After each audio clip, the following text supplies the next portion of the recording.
జై జై గంగపుత్ర. నంద్యాల పట్టణంలోని బెస్త ఆత్మీయ సమ్మేళనం జరుగుతున్నది. సమ్మేళనకు కుల బాంధవులు, పెద్దలు, పిల్లలు అనుకున్న అందరూ వచ్చి భారీ ఎత్తున జయప్రదం చేయవలసిందిగా కోరుచున్నాము. అదే వెంకటరమణ అన్నగారు, గగ్గెర వెంకటరమణ అన్నగారు పార్లమెంటరీ ఎంపీ అభ్యర్థిగా, ఇండిపెండెంట్ అభ్యర్థిగా పోటీ చేస్తున్నారు. మన కుల బాంధవులను అందరినీ ఆశించుకునే దానికి కంపల్సరీ అందరూ వచ్చి రేపు మద్దతు తెలిపి తర్వాత వాళ్ళ విధి విధానాలు ఇట్లా చేయాలి అట్లా చేయాలి అన్నది ఏమన్నా చెప్తే ఆయన అట్లనే నడుచుకుంటాడు. రేపు నామినేషన్ వేసిన రోజు కానీ భారీ ఎత్తున కుల బాంధవులు ఖచ్చితంగా ప్రతి ఊరు నుండి, గ్రామం నుండి, లేదు తాలూకా నుండి, మండలం నుండి ప్రతి ఒక్కరు భారీ ఎత్తున తరలిరావాల్సిందిగా కోరుచున్నాం. పుట్టా శివ, నంద్యాల బెస్తా సేవా సంఘం ప్రెసిడెంట్. మీడియా మిత్రులకు అందరికీ నమస్కారం. ఈరోజు మీడియా ముందుకు రావడానికి కారణం ఏంటంటే, రేపు జరగబోయే బెస్తల ఆత్మీయ సమావేశానికి మా బెస్త ఆత్మీయ బంధువులందరూ హాజరు కావాలని కోరుతూ, మేము ఏ రాజకీయానికి ఎట్లా ముందుకెళ్ళాలనే దాని మీద చర్చలు జరగడం కోసమై రేపు సమావేశం కావడం జరుగుతుంది. కావున ఇప్పుడు మనకు రాష్ట్ర కమిటీ నుంచి, జేఏసీ నుంచి కో కన్వీనర్ గారు మన మీడియా ముందుకు వచ్చారు. వారి అమూల్యమైన సందేశాన్ని రేపు జరగబోయే మీటింగ్కు ఏంటి ఎలా అనేది వారు పూర్తి వివరిస్తారు అని సార్. మరి రాష్ట్ర వ్యాప్తంగా ఎన్నికలు సమీపిస్తున్న ముందు ఒక 2-3 నెలల ముందే మేము రాష్ట్ర వ్యాప్తంగా కూడా అన్ని రాజకీయ పార్టీలను కలవడం జరిగింది.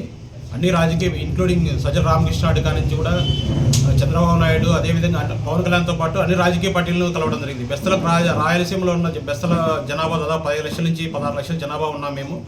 మాకు తమాషా ప్రకారం, మాకు జనాభా నిష్పత్తి ప్రకారం మాకు సీట్లు కేటాయించాలని చెప్పి అడగడం జరిగింది. ఏ రాజకీయ పార్టీ కూడా మమ్మల్ని పట్టించుకున్న పాపాన పోలేదు. స్వతంత్రం వచ్చి 80-70 సంవత్సరాలు అవుతున్నా కూడా ఇప్పటికి కూడా ఏ రాజకీయ పార్టీ కూడా బెస్తలో ఒక అభ్యర్థిని కూడా నామినేషన్ వేయించిన దాఖలా లేదంటే మేము ఎంత వెనకబడి ఉన్నామో అర్థం చేసుకోవాలా. రాష్ట్ర జేఏసీగా నిర్ణయించాం. ఏదో రాయలసీమ ప్రాంతంలో మన వెంకటరమణయ్య గారు నంద్యాల పార్లమెంట్ నుంచి పోటీ చేయించాలని చెప్పి రాష్ట్ర జేఏసీ నిర్ణయించింది.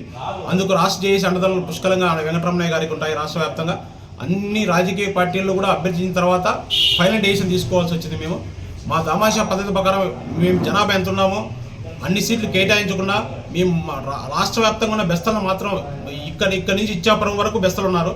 మిగతా మా పేరు చెప్పుకొని, మత్స్యకారుల పేరు చెప్పుకొని మిగతా వాళ్ళు ఏ విధంగా రాష్ట్ర వ్యాప్తంగా మిగతా కులాలు అయితే ఓట్లు వేయించుకొని మిగతా వాళ్ళు అవుతున్నారు. బెస్తలు మాత్రం ఇంతవరకు బెస్తల పేరు చెప్పుకొని రాష్ట్ర వ్యాప్తంగా అనేక మంది ఎమ్మెల్యేలుగా, మంత్రులుగా మిగతా మా మత్స్యకారులు అవుతున్నారు. బెస్తలు మాత్రం వెనక దొక్కుతున్నారు. అందుకు రాష్ట్ర జేఏసీ నిర్ణయించడం జరిగింది. రాష్ట్ర వ్యాప్తంగా ఉన్న ప్రతి ఒక్క బెస్త సోదరుడు కూడా వెంకటరమణయ్య గారికి మద్దతు తెలపాలని చెప్పి, ముఖ్యంగా ఈ నంద్యాల పార్లమెంటు పరిధిలో ఉన్న ప్రతి ఒక్క బెస్త కులపుత్రుడు కూడా రేపు జరగబోయే ఆత్మీయ సమ్మేళనానికి వచ్చి విజయవంతం చేయాలని కోరుకుంటూ, ఇదే విధంగా రాబో రోజుల్లో కూడా మేము మాకనుకు సీట్లు నామినేట్ పోస్టులు కేటాయించకపోతే రాష్ట్ర వ్యాప్తంగా ప్రతి ఒక్క నియోజకవర్గంలో, ప్రతి ఒక్క మన స్థానిక సంస్థల ఎన్నికల్లో కూడా మేము మా అభ్యర్థులు నిలబెడతామని చెప్పి అన్ని రాజకీయ పార్టీలకు హెచ్చరిస్తున్నాం. ఇది ఇంత వెంకటరమణయ్య గారితోనే నాంది. రేపు రాబో రోజుల్లో మీ పార్టీలు పునాదులు కలుగుతాయని చెప్పి రాష్ట్ర వ్యాప్తంగా అన్ని ఇంక్లూడింగ్ కమ్యూనిస్ట్ పార్టీలతో సహా రాష్ట్రంలో బీజేపీ ప్రతిపక్ష పార్టీలకు, పాలకపక్ష పార్టీలకు ముఖ్యంగా తెలియజేస్తున్నాం. ఇదే విధంగా మమ్మల్ని అనగదొక్కాలని ప్రయత్నం చేస్తే రాబో రోజుల్లో బెస్తల ఓట్ల శాతం మీద చూపించారు. మా ఓట్లు మేమే వేసుకొని రాష్ట్ర వ్యాప్తంగా మీ మీద నిరూపించుకుంటాం.